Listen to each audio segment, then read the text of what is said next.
back, and we back, and we back, and we back, and we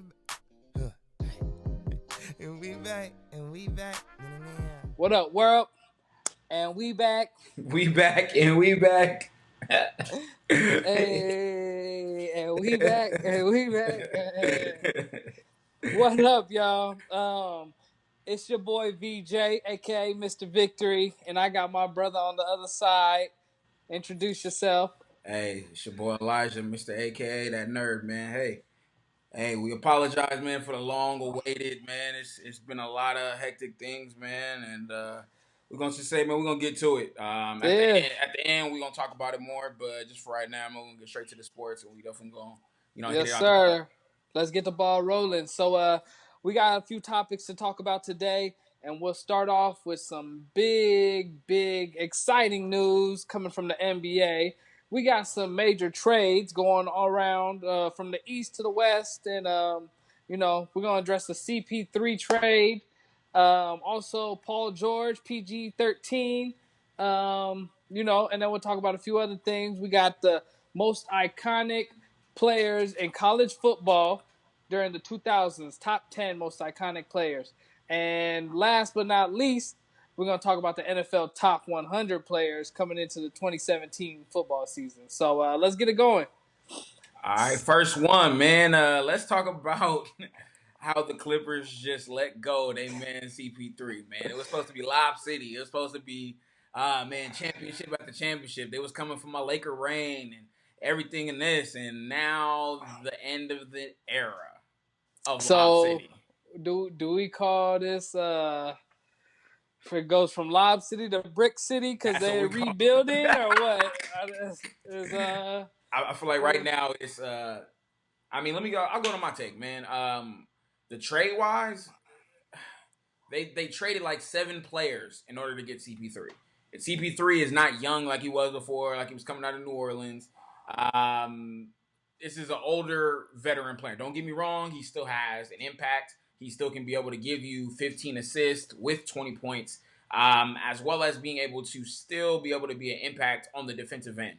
I'm not saying that he's going to be able to keep up with a Kyrie and stuff like that. No, but I'm saying he could still be able to do some damage by guarding maybe their second or third best player, or especially if their player is a point guard, he can be able to lock their point guard down. In the sense of not being a shooter again, like because he definitely didn't stop down Curry anytime they go against each other, Kyrie and stuff like that. But he still can have an impact on the defensive end, being a floor general, basically being the coach on the floor where D'Antoni doesn't have to do too much.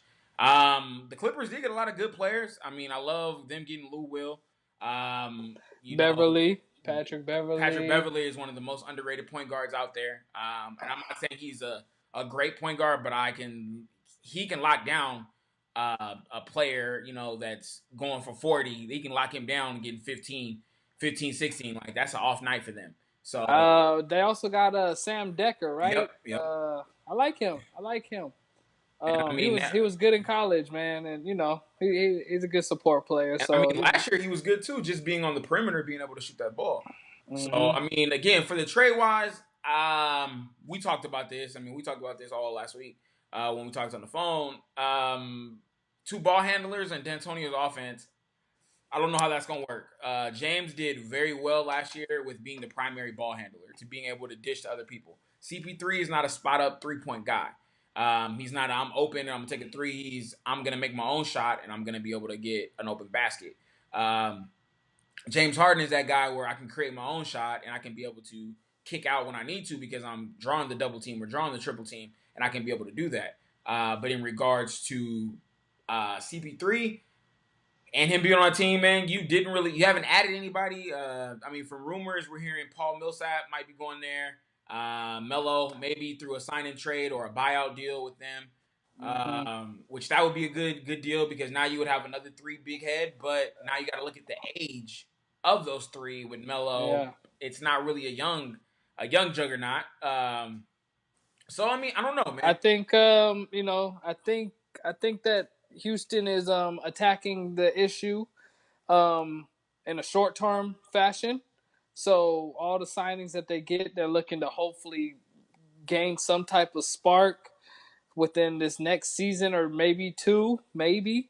And I then think if that's all they not, got. That's all they we'll got. see. Yeah, because I mean, like you said, the age. Even I mean, Harden is probably the youngest one out of the group. And I think You know, Harden if they is in his early, about to be in his 30s. he's maybe mid. I think he's mid 20s, 27, maybe 28. You know, but if you add Carmelo, they already got Chris Paul. You know, I heard Andre Iguodala has some interest in Houston. I think okay, that's a different topic, but I don't think You know, honestly, if Iggy played his ball smart, you use that as leverage, but you know you're gonna sign with the Warriors already. You know what you I'm got saying? to. There's no other possible way I can go anywhere else to go get a ring, and then think no, there's no other way. Yeah, So it why do doesn't. it?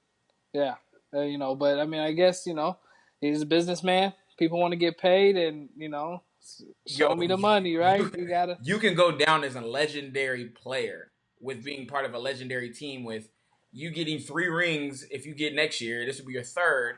If you next year you end up winning, it'll be your third. Then you Yeah, would be on the same level as LeBron because technically now you have the same you have the same ring as him.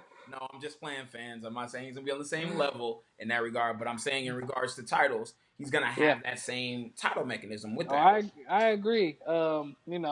Why not? Why disrupt the core, the unit that got you guys here, in the first place? I understand it's a business. It's a money league, and people do what they got to do. But yeah, my question is, with this CP3 trade, does Houston become a better team? They're number 3 still. They're still Still number number 3. three, They don't move. behind The Spurs. behind San Do Antonio you and Golden really? State. Yes. Do you really think you're gonna outcoach Pop? No. Dan Tony, and I will say this, and you have me on record. I've said this every single year that I've talked about basketball. When I'm talking to y'all, when I'm talking to anybody else, Dan Tony is always gonna do enough to get you to the playoffs. But in regards to when we get to the playoffs and we're getting that 7 game series and more teams now have the opportunity to be able to game plan on you for 7 days or for 14 days and they're able to game plan on you, now they can stop this little running gun that you have. So it's not as easy as you've seen in the playoffs for James Harden to get an open shot because now defenses are able to drop down and be able to play a specific defense to be able to stop this offense that is going on. So in my Yeah, regards, D'Antoni is he reminds me of, who do I say? He reminds me of a Peyton Manning when I say this. He is a great, great, great regular season guy. You love him. But in regards to after the regular season, no, man, because that offense isn't going to work. You need something yeah, else that's going to do. And I'm sorry. I mean, y'all heard it first, man. I've said this before and I'll say it again. D'Antoni is never going to win a title unless he brings defense. Now, if he had, for example, he had a Byron Scott as his assistant coach, or he had a what was the worst assistant coach? Mike Brown. Mike Brown. He had a Mike Brown on his team, something like that. Somebody that can coach defense and be able to give you defense while you're coaching on the offensive end. Mark Jackson. I mean, even though Mark Jackson is going to be an assistant, but Mark Jackson being an assistant, you can be able to bring that. Yeah, that's that style and that coaching concept. Would make a difference when you have a great offensive coach like D'Antoni. Um, you know, Sometimes it lacks with the defense, and that's what we see with Houston. I feel Definitely. like, especially after losing a guy like Beverly, who You was a basically traded clear cut. you traded the farm system for CP3. Exactly. So, we'll see what happens. I think they're still a good team, and maybe they Good. got another trick up their sleeve, and they might add some more offensive firepower. We'll see. But let's get to this next trade. Hold on, before we go to that, how you feel about the $200 million man getting his money? Getting his money. How you feel about him? My guy. Hey, if for those that don't know, Mr. Steph Curry, Mr. Wardell. So you got to call him Wardell now. He's big time. No. I call him. You know what I call him? His mama call him Steph, so I call him Stefan. That's what I call him. I call him Stefan. That's what I call Well, him. I'm gonna call him Wardell Warbucks. All right, and 5 years, $201 million. Mr. $200 million man, Woo! first in 40, NBA history. 40. 40 mil a year. That ain't bad. That ain't And bad. he out there going hold it down in the Bay Area. Congrats to you, Mr. Steph Curry, you and your family, and we look forward to bringing a few more of them gold Larrys over to the Bay Area. Just let So y'all know, you know what I mean? My Lakers is coming back, man. Just throwing that out there, man. My Lakers, we coming back. We coming, baby. We coming. We coming. Well, We coming. yeah. I'm throwing that out there. We coming, baby. We coming. According to LeVar Ball, y'all beat the Wow. Wow. playoffs this First of all, season. don't So hey, don't you don't ever have to use LeVar Ball. according to your GM. Okay, so let's get to the second trade, man. All right, so second Paul trade, George. yes, sir. Oh man, tell me, were you as surprised as I was? I Cause think everybody was surprised. yeah, This is what I will tell you. Was I happy with this trade? Yes, and I wasn't happy coming from anybody else. I was happy coming from a Laker fan. Why was I happy? Because we didn't have to give up none of our younger core. I'm still hurt. You know, RIP to Mr. D'Angelo Russell, man. Hey, we didn't want you to go like that. But hey, it's all right. We got to do what we got to do. But at the end of the day, it's good not being able to lose none of those other pieces that we could have lost. We could have lost Ingram. You could have lost Russell. You could have lost Clarkson. And you kept the majority of your nucleus intact. So again, with moving forward, yeah, we're gonna see what's going on with Luke and what he can do with all that. But I was just happy with this trade. Again, I mean, they got him for a steal. A steal. It was like the Jimmy Butler trade. It was a steal. I mean, at the end of the day, what more do you do? I mean, PG, he's not going to Cleveland, so now the Lakers don't have to deal with, oh, he has a possibility of re-signing with Cleveland next year, or going to Boston because AKA Kevin Garnett was one of the players that was supposed to go to the Lakers back in the old days, but didn't end up going to Boston and ended up staying with Boston. Yeah. So the Lakers already in their heart was like, man, I hope he don't go to Boston, because if he goes to Boston, there's a possibility he's going to sign with Boston, and we don't want to deal with that all over again. So you think that PG might be a one and done in OKC? I know for sure they will be a one and done. And he's coming to you know where he's coming, baby. After that, he's coming to the Hollywood Lakers. Hey, but you know what's gonna happen after that though? Me and Jordan was talking about it. That's a package deal. They played good this year. They played good this year. Russ? You know who he's bringing, bro. Does he bring Russ with him? You know he's bringing that, bro. You know he's bringing that savage mentality, bro. Both of them together. We'll take it. Dang, well, it's a possibility. Now It'll be interesting to see. Now I want you to think about that team. You think about Russell Westbrook at the 1, Paul George at the 2, Ingram at the 3, Russell at the 4, Zubac or Lopez at the 5. Which they want to know if they're not keep Lopez. I'm gonna say Zubac at the 5, and you have Clarkson coming off the bench, and you have other players that are coming that will probably take the veterans minimum to come to LA. And you're telling me that we're not back in the heat of it. So my question, since you didn't mention him, where does Lonzo Ball fit into all of this? Oh, that's who I forgot. But in all honesty, you could be able to switch that lineup up. That lineup can go now. It can go Lonzo Ball at the 1, or it can go Russell at the 1, Lonzo Ball at the 2. The 3, you could still have you could have Paul George. The 4, you could have Ingram, and the 5, you could have Russell. Yeah, that's a nasty lineup That could be how you guys have your deadly lineup, your killer lineup. That could be our killer lineup. You know what I'm saying? Because you have Russell playing the 5, which Russell can be our Draymond at the 5. So you can still be able to do that. I mean, you can start the game off with either Ingram on the bench or Lonzo on the bench, somebody on the bench, and you could still have them be able to have quality minutes towards the end of the game, basically, where Zubac is not playing at the end of the game, but he only starts the game how Zaza or JaVale play. You know what I'm saying? Yeah. Dang. So do you think that where do you think that this puts the Thunder at this point? I mean, I think this puts them now at the 4 to 5 spot. Okay. It puts them at the 4 to 5 spot. They're gonna win more and more games. Games. They definitely became better, and you know, I don't want to compare the two, but I will say that in lieu of KD leaving, I think this is the best replacement for him. And I think Oladipo just wasn't going to cut it. I mean, Oladipo's a solid player, but he's not the guy that's going to lead the squad. No, he's definitely not. You know, But he was a good complimentary player. I'll say that. A exactly. good So complimentary player that could play the defense on the perimeter to be able to stop their primary ball handler. And I'll give it to him. Victor Oladipo is a great defender.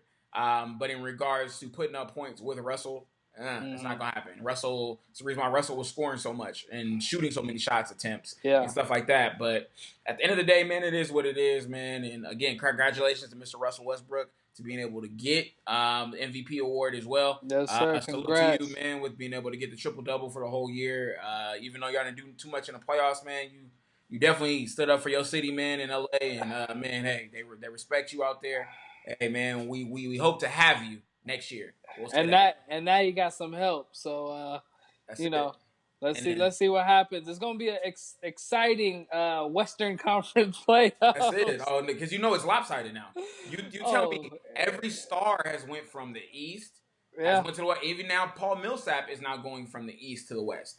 So we're having an easy transition for LeBron, even though he hasn't even gotten better. LeBron now is just gonna. It's basically I'm gonna use my uncle's words. It's a fast pass. If y'all been to Disneyland, y'all know what a fast pass is. It's basically a fast pass to the Eastern Conference Finals. All right. Hey, well, we'll see. Maybe some teams like Milwaukee and 76ers. Does Philadelphia suddenly become a playoff team? Oh, they do. They do. They'll jump all the way up to the sixth seed. Six to 4 seed. That's in between the rat. 4 to 6 seed.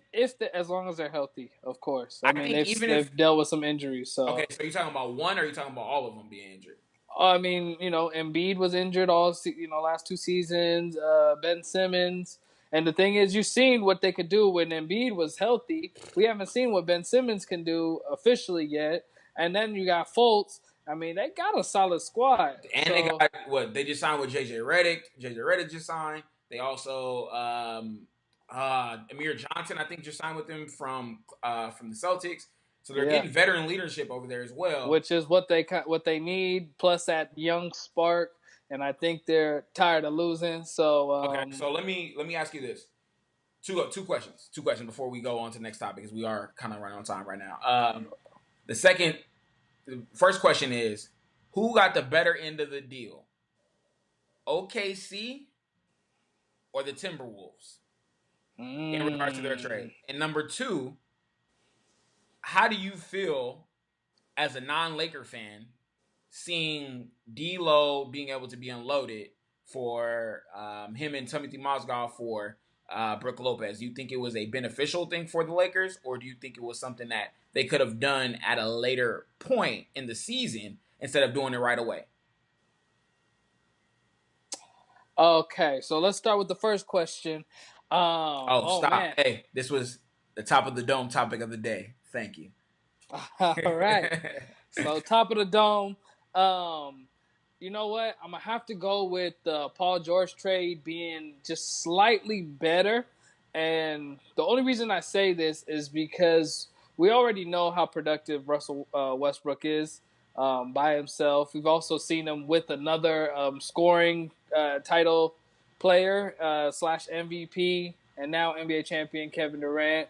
And he still was productive in those seasons as well.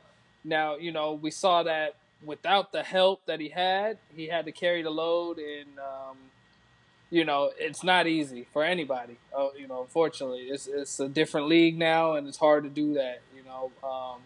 But I think PG-13 is a complimentary player for him. I think that they should work together well. PG-13. Paul George knows how to score, and he can get to the basket. He also plays solid defense. I mean, I respect him for being able to go both ways. He's up there with one of the best two-way players. I mean, you got LeBron. I agree. Paul George is up there because Paul George will guard LeBron, and I'm not saying LeBron still won't drop 30, but it would be a tough 30 that he's going to drop on. Exactly. He'll make you earn it. So I think that makes their team just that much better. Like you said, get them to that 4th spot, possibly even the 3. I mean, they might find a way to battle it out with Houston. But yeah, as far as Minnesota goes, that was a great trade for them. I think that makes them a playoff team right away. They also signed Jeff Teague, I believe. Yeah, they're Um, supposed to be. We'll say that. Well, suppose it's supposed okay. to be, yeah. Because we So know it could be possibly, because it could be a DeAndre Jordan. So we don't know. We don't want to well, say. either way, I think one of those two will make them a better team. Also with Jimmy Butler, they got pieces there. And then they also got the Uh, first round pick with trading Ricky Rubio. exactly. So which was a solid. I mean, Ricky Rubio was a good facilitator, But but they needed a scorer. They needed somebody. yeah. If you look at the fourth quarter games in which they lost last year, his name Yeah, wasn't there. But go ahead, go to the next. and Go ahead, yeah. yeah, My so bad. just to finish it off. I mean, Jimmy Butler, he's going back to reunite with Tom Thibodeau, who I mean, I think can attest to helping make Jimmy Butler who he is now. Talking about D Rose might be Um, going back too. so yeah, I think that definitely makes him a playoff contender. Maybe a 7th seed. We'll see what happens. They still got some young cats, and I'm looking forward to seeing what they can do. So. You get it, young cats. Carl Anthony Towns. That was a good one. That was a good one. All right. So how you feel about the Lakers trade? Oh, and okay, so You do. I mean, Laker you trade. can do this one quick. You know what I'm saying? But just how you feel. Um, I think it was a good trade. I think they got a piece that they needed. Brook Lopez is a solid big man. He's productive. He'll put a body on you. He'll get boards, and he can score his 6 to 10 points a game. So I think it was solid. Now, could they have waited? Maybe, but I think in their heads, what they wanted to do, they wanted to set the tone. They wanted to show that this is a new, it's a new era. We got Magic in control, and he's making some decisions from not only a front office perspective, but from a player perspective. And you know, I think he proved that. He said that he wanted to go with Lonzo Ball. He trusted him, and he liked what he saw. Provide And leadership.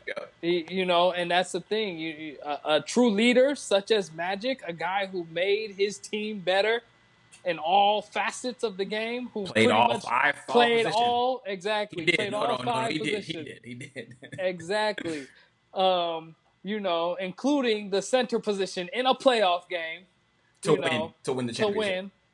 Um, but yeah, so Magic knows, and I mean, you can't teach being a leader. That's just something you're born with, you're blessed with, and if he sees that characteristic in Lonzo Ball, then I think he feels in his gut that he made the right decision, and I gotta agree. Okay. We'll see what happens. So. I got you. I mean, for me, I might even get my take. I'm just gonna say I wasn't really happy, but I mean, the long run, if we're able to get somebody in next year's free agency due to dumping that salary cap that we had with Timothy Mozgov and be able to have Brook Lopez leave next year because I think his contract is up within 1 year, so we'll be able to have more space on the books. In 2018, we should have money, you know what I mean? So we could be able to go get 2 or 3 stars in that situation. So we'll see. But that's a different topic. I won't get in that. I won't have my bias. Y'all know how I feel about my Lakers, so I'm not going to give my biased opinion. But on this next topic, I'm very, very, very heartstrong on this. So this is why I had to bring this topic up. I think this came out all the way in May. This journal left out was on Bleacher Report. They released this. It was the ranking of the most iconic college football players since 2000. Since 2000. So everybody that is usually our subscribers and play football with us know everybody has watched college football. So we want to hear y'all definitely feedback when you guys hear this. Can you so go down the list? So I'm gonna go with the top 10. So the Okay. top 10 they have at number 10 they had Robert Griffin III. Number 9 they had Andrew Luck. Number 8 they had Deshaun Watson. Number 7 they had Reggie Bush. That's blasphemous. hold on. Okay, sorry. Number 6 Matt Leinart. Number 5 Jameis Winston. Number 4 Vince Young.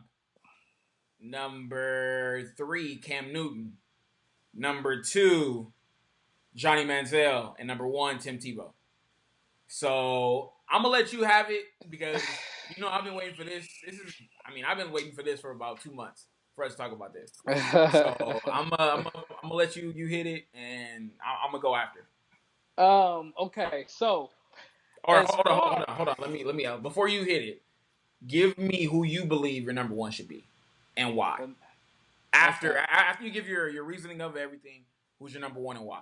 okay, so as far as the list goes, the players that they named off, I think they picked the right guys.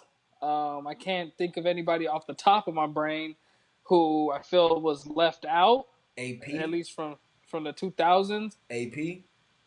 Yeah, you could. I could see AP maybe, but as far as You got. There's a lot that you could throw out. So there's a lot that you could put. Don't get me wrong. Andrew Luck's a great player. Tim Tebow was a mhm. great player. But Was Andrew? I'm sorry, Andrew, I missed one. Was Andrew Luck in there? Was he in? Andrew Luck was number 9. 9. Oh, ooh. Uh, For you not to win nothing at Stanford, yeah. You don't win no national title, no I nothing. mean, But okay, that's again a different subject, man. I'm gonna let yeah, go because ahead. then it's like, what about Marcus Mariota? At least he took him to a national championship, and they could have won. Should have. They probably should have won, but they played bad. So. But anyway, so who do I think deserves that top spot? You know what? I'm gonna have to say, and it hurts me to say this because I'm a Reggie Bush guy. That's one of my favorite all-time college players. But I think Vince Young might deserve that number one spot, and the only reason I say that is because when you look at the context of when he did what he did and how he disrupted the USC Trojans and their dominance at the time. He did it in amazing fashion, and it made him look. He there was a compelling argument for him being the best player in the world at the time, as best college player in the world at the time. Now, I do have an issue because Reggie Bush is number 7, and Straight blasphemy, and blasphemy. after reading the article, it mentioned that because of his controversy and accepting money and et cetera, et cetera. Which he didn't accept. It was some okay. Don't get You me know started. what? Don't get me started. Don't get me started. You know what? I don't care if he took the money or didn't. For anybody that's played college sports or been around college sports and understand what these athletes go through, and understand how many athletes are actually receiving money under the table, um, you know, you can't knock Reggie for helping his family or by whatever. These people came from tough times. Of course, they're gonna take opportunity because what would have happened if Reggie just somehow Broke his blew leg. his exactly before draft day. You know what I mean? Ask Willis McGahee. You know, Stock would have dropped. Frank you Gore. see. So, there's plenty of other players that could attest to that. Now, does that take away from his athletic ability and his performance on the field? I don't think so. That's my personal opinion. I don't believe that whether he was poor, rich or poor, I don't think it would have changed how great of a player he was at USC at the time, at the University of Southern California, and I think he deserves to get his respect. His respect needs to be given to him, and he needs to be higher on this list. Um, and that's all I gotta say, man. So I'll let you take over. So we're talking about just people that have had iconic, type of years and just in college. And I've watched a lot of college football since I've started playing football. Mm-hmm. And we're talking about just I don't know. This list is blasphemy to me. Don't get me wrong. Tim Tebow is a winner. I can't knock him. But you're telling me he had more of an iconic impact on his team rather than I'm not even gonna use my argument right now, but more than Deshaun Watson did last year, over an Alabama team that had a straight NFL defense. Robert Griffin III. And see, you know what's interesting, bro? I don't even know if Deshaun Watson should really be in this category. I mean, from what he did, this is the only reason why I say this. What Okay. Deshaun Watson did last year and the year before that, for him to Yeah. be able to, everybody knows how tough Alabama's defense is. Alabama's defense is basically an NFL defense, Yeah, just not on the NFL level yet. I agree. But everybody on their team is going to the NFL and is going to get drafted. I don't care if you play subpar, you're still going to get drafted, whether that's in the 4th or 5th round. Then the impact players are going to get drafted first round. Their corners or safeties, they all get drafted in the first round. So he's going up against this, and you tell me the year before that, he almost won. I think he was down, 10 points, and then this year they won it off of I'm having no argument with Deshaun Watson. I haven't. But you're telling me Tim Tebow didn't really have to go through all that because the SEC at that time, it wasn't a hard debate. It was easy. Yeah, Florida was dominating at that time. I see what you're saying. I think that because you also think about it. Before you add that, Deshaun Watson's coming from an ACC team. ACC, bro. ACC is nowhere near what's supposed to be what the SEC is. Yeah, and I think that might be why Tim Tebow gets the edge. And not only that, but I mean, just Tim Tebow's character, I feel like kind of boosted just who he was as an icon. I mean, he became an international legend. Yeah, he did. I get him. The Tebow. Yeah, I get it. And correct me if I'm wrong, but he had 2 national championships, right? Yep. So that's hard. But that's why I said I don't think he should be number 1. Now, a person that I think should have been on this list. And I don't think Andrew Luck should have been on this list, who I would have replaced with Andrew Luck. Either Sean Taylor or Ed Reed. Ed Reed played from 98 to 2002. So he definitely can be – he didn't start until his 2000 anyway, if you look at the stats. He didn't start that. Sean Taylor didn't play until 2002. So, again, you have those years. I'm sorry. They were more of an impact player than Andrew Luck. I'm sorry. If you go look at the tape, hands down. Now let's get to the nitty-gritty of how I feel. The number one player who should have been on this list was Reggie Bush. Why? You haven't heard of too many athletes having over 500 total purpose yards in a game. He had it against Fresno State.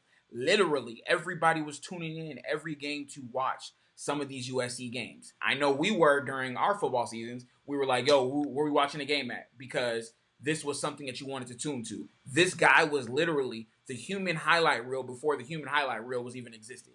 He was the Madden creator player that we were always trying to be, that we were trying to play with. Because he could stop on the dime to be able to start up on the same exact speed.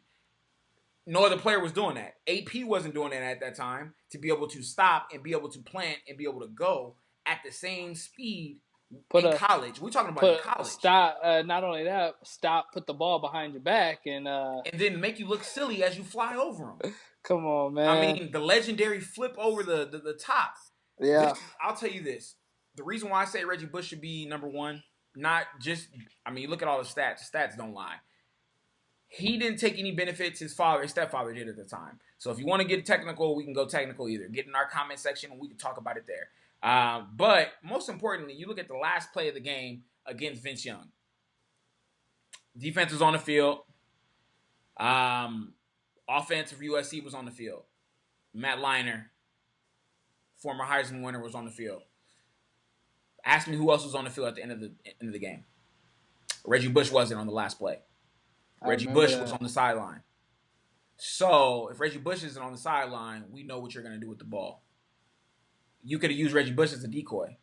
He has that much impact. And if he would have, I believe they would have scored and they would have won the national title that game.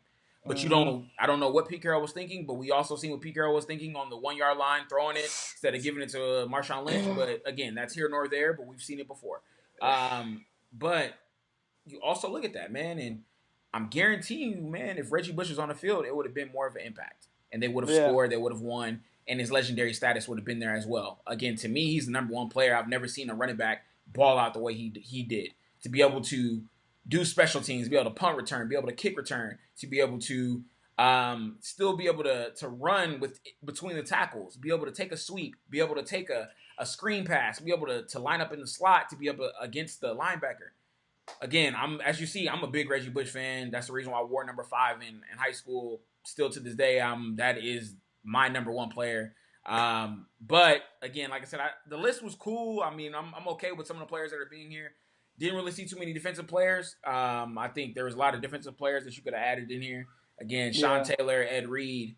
You could have added a Khalil Mack. You could have added a Von Miller.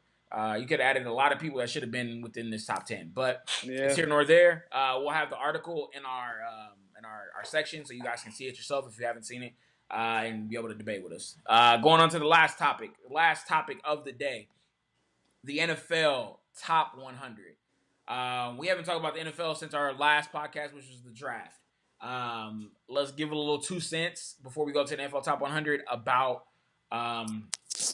what we felt in regards to the draft. You could just talk about the Cowboys if you want. I'll talk about the Niners, but let's just talk about what we thought about overall for the draft and how you feel about your team moving forward, and then we'll go into the NFL top 100.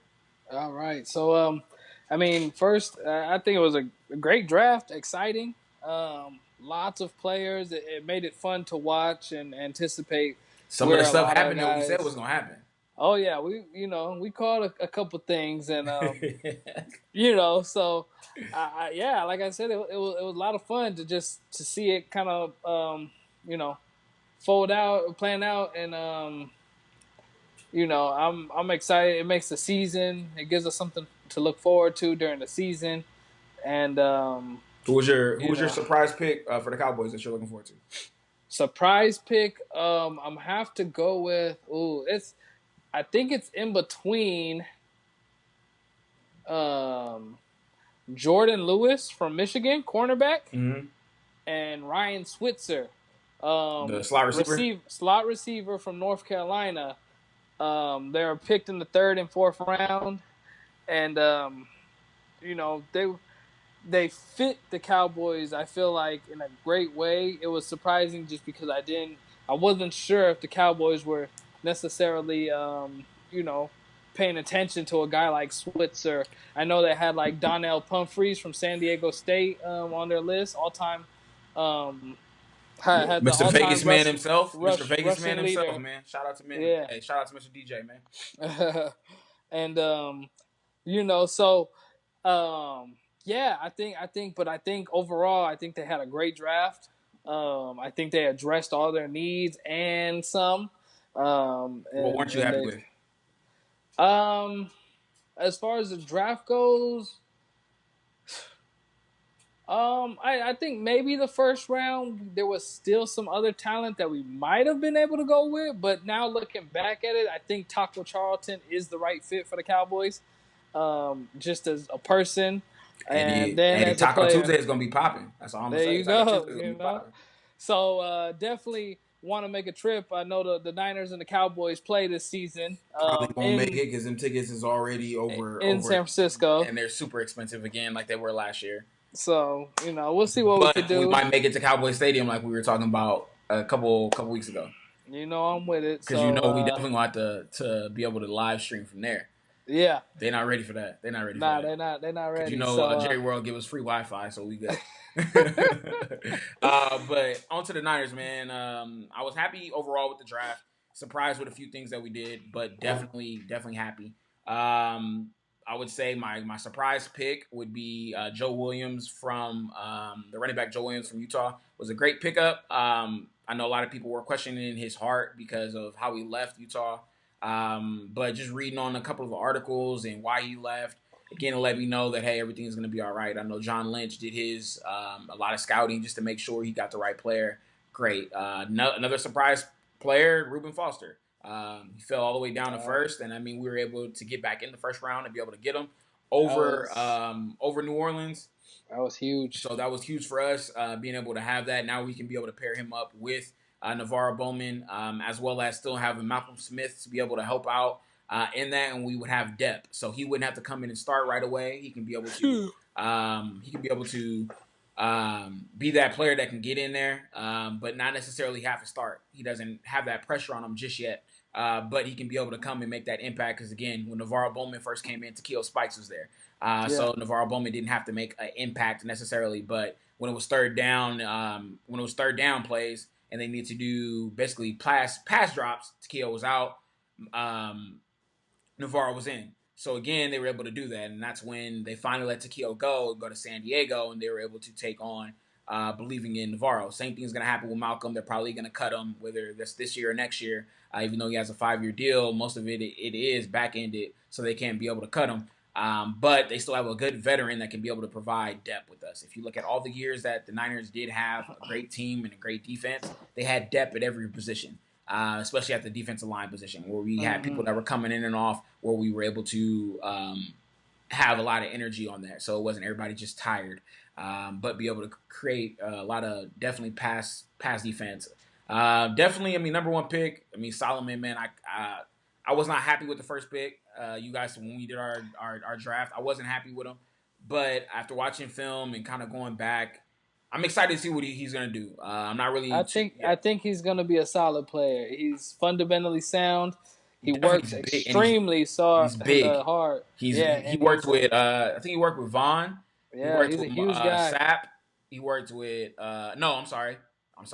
DeMarcus Ware.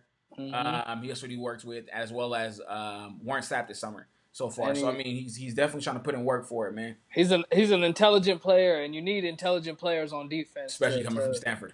You know, so can I also add to my boys? I feel like we kind of got a bonus pick because our guy, who actually was drafted in the 2016 season. Okay, we know. First of all, we need to talk about that because I've already told you about that. I gave you credit. We don't need to give credit on this podcast. We don't need to give credit on this podcast. I've already given you credit. It feels like we got a bonus draft pick. Oh I given you credit off this pick already, yo.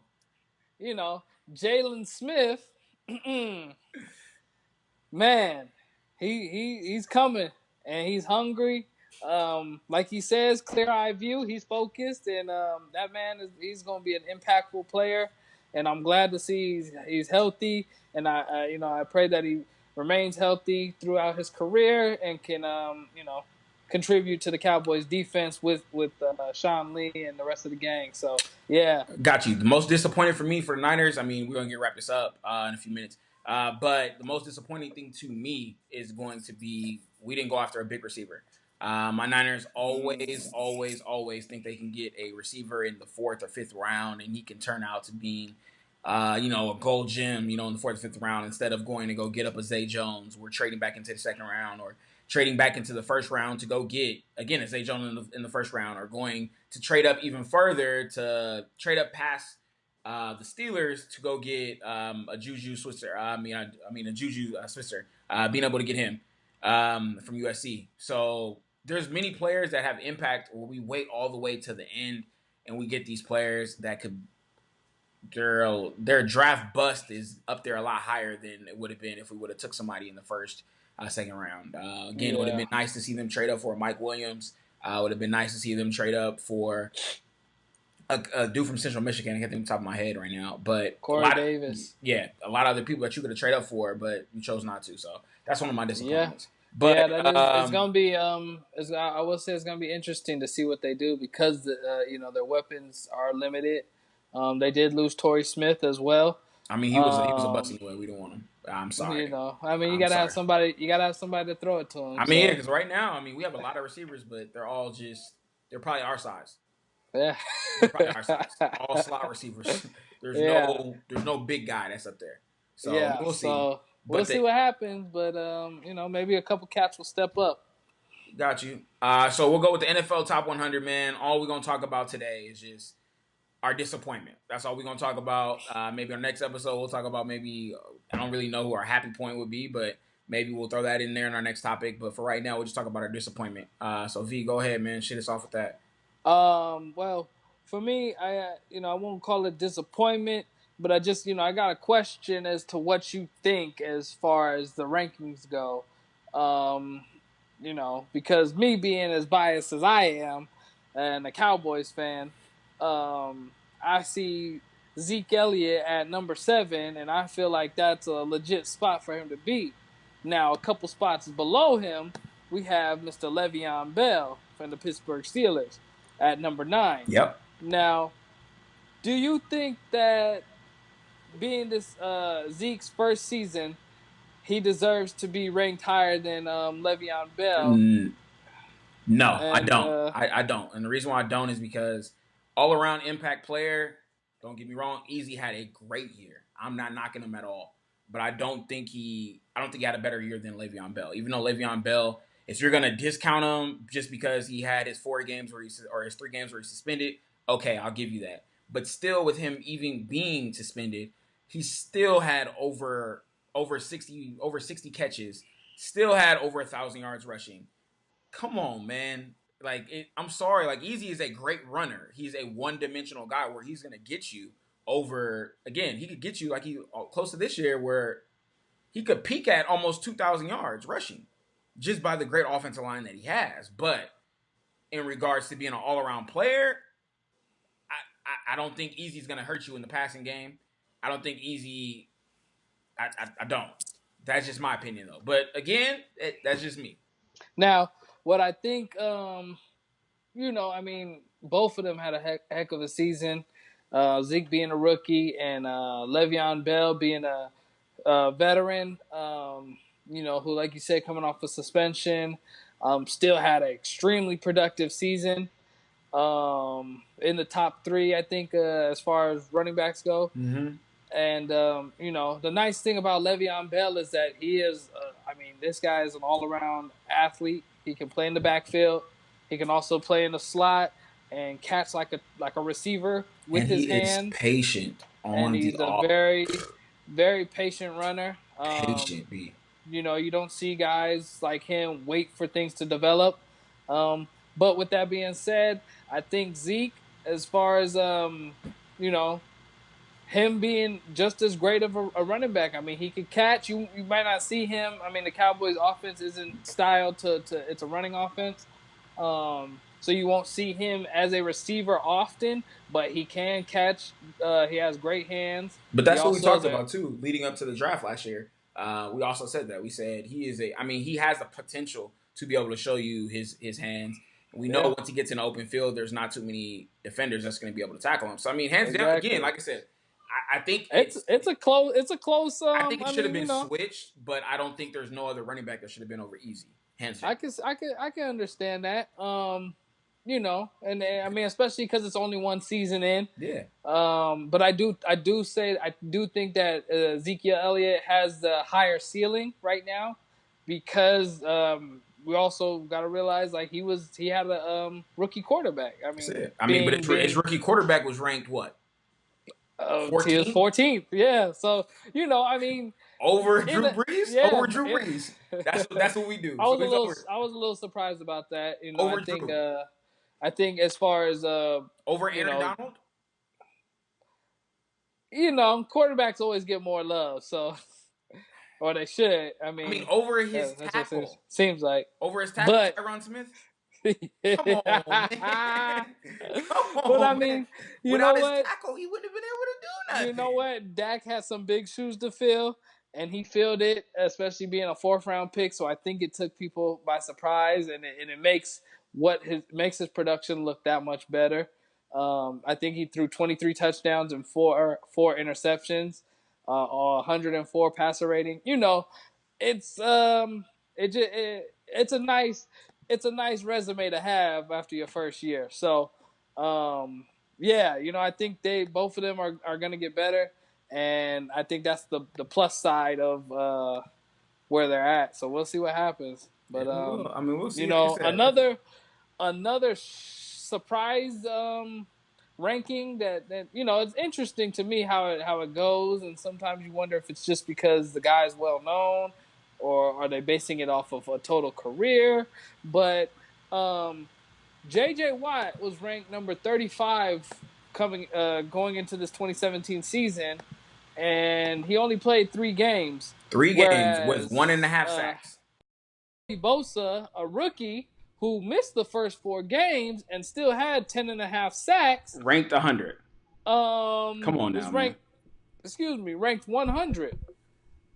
It's a little that gap a little surprising. And I know, while y'all listening to this, get it twisted as far as I'm not saying J.J. Watt isn't better than Joey Bosa, or, it should be 35, 36 ranking or something like that. I'm just saying that, if we're going based off of the previous season, then, I got you, man. I mean, yo, that was my argument. I feel like JJ Watt shouldn't have been where he was. Nowhere near. He shouldn't have been on the list. Still a top Because 100 player for sure. But would you if put he's him? healthy. But would you put him on the list? We're talking about this year's because, list. Yeah, and that's the thing. I don't one know. And a half. One and a half sacks. Yeah, in 3 games. Come and on, I don't man. know. I don't know. Are they basing it off what they think he'll do next season? Possibly. No, I think honestly they're doing it based upon his production. Because But I mean, it's called the that's what 2017. Come on now, man. Like you had. That's what I would think, know. right? So that is a little surprising. But I mean, again, we know like he's I said, a great player. Yeah, I mean, don't get me wrong. Next year, I mean, he went from 3 all the way to where he was at. But I mean, next year, if he has a good production, which he should, with him and Javon Clowney, now Javon Clowney being able to pay for a contract, Javon Clowney is about to be lights out. And again, he was finally picking it up last year. So now you're finally going to be able to get the 2 tandem that you've been looking for, that you drafted for, with him on the outside and JJ Watt. You can be able to see what's going on. So I mean, we'll see. Let them, if they stay healthy, those ends are gonna be. But you still have no quarterback. Yeah, they could have signed Tony Romo if you wanted. Like you could have had Tony. I mean, you could have went and got well, Tony. Hey, they got Deshaun, right? I mean, okay. Honestly, I'll give you Deshaun, but Deshaun's still gonna have his growing pains too. People are saying he's gonna be the next Dak, and my thing is, you can't really say that because, Dak is a one in a, it's a rare commodity for a rookie. Late round rookie quarterback, especially. I mean, Dak is a. I mean, if we have that type of opportunity, if you're doing it as a late round, Dak reminds me of a RG3. You know what I'm saying? Like, and I'm not talking about late round. I'm talking about just as a quarterback that flourished his first year when he was there. Now it's coming on the second year because now RG3 couldn't do the same thing he was doing 2 years. You know what I mean? That got on that rookie of the year. You can't do that read option. Now what are you doing? Now the same thing goes for Dak. You know what I'm saying? And I'm not saying he was a running quarterback. But now, what are you going to do when people have film on you? So so people that are looking at you, now what are you going to do? So definitely, I mean, again, I know he does have help. He's got the running back to help, and he's got good receivers. He's got a good tight end. And they got the line to protect them, unlike RG3 in Washington. The line still ain't shit. Excuse my language, y'all. They still ain't. Get credit where credit's due. Still the best in the league. But, RG3 was built like paper mache. But you also think about it, though. Side note, I'm going to listen to this, the last question before we end it right now. If I was a team, you're telling me with Denver Broncos the way they are right now, or even the Texans, you tell me you wouldn't bring in one veteran quarterback like a Cap or a RG3? You could bring in an RG3 for a veteran's minimum. And see what and you tell me he's not better when he's healthy. I'm not saying, again, we know he's paper mache. But I'm saying when healthy, you're not telling me he's better than Paxton Lynch? I believe that both of those guys are better than the guys on these rosters now. Sorry, B. I'm sorry. You can't tell me a Cap or RG3 on any of those teams doesn't make that team now a championship contender. If Cap was on Denver Broncos, the Denver Broncos automatically would get the bid to going to the championship from the AFC because now their defense is going. Now their offense, the load isn't on Cap's arm. They have a line, and we've seen what happens when that's the case. When the Niners had the number 1 defense in the league, they went to a Super Bowl and NFC championship back to back. So that's all I'm saying, man. But we'll definitely end it. We'll definitely end this right now, man. It feels good to be back. We're gonna try to get back in it right now, man. We definitely gonna try to have a good time with it, man. But shout out to everybody. V, do your shout outs, man. I'll do my shout outs last. Hey, first shout out to my guys in the town. Yeah. Them Golden State Warriors for winning that 2016-2017 NBA championship. Pulled it off 2 out of 3. Shout out to the Lakers, baby. And, we're going to come back for more because, I think KD's hungry. He want a few more cupcakes, you feel me? So, shout out to you guys, the viewers, for continuously watching. Like I said, we apologize for the delay. We had some things we had to take care of and make sure we were all situated before we could get back and film. But shout out to the people that were continuously asking for us to put out some more podcasts. It kept us motivated to get back here and do it. So thank you guys, and we're happy to be back.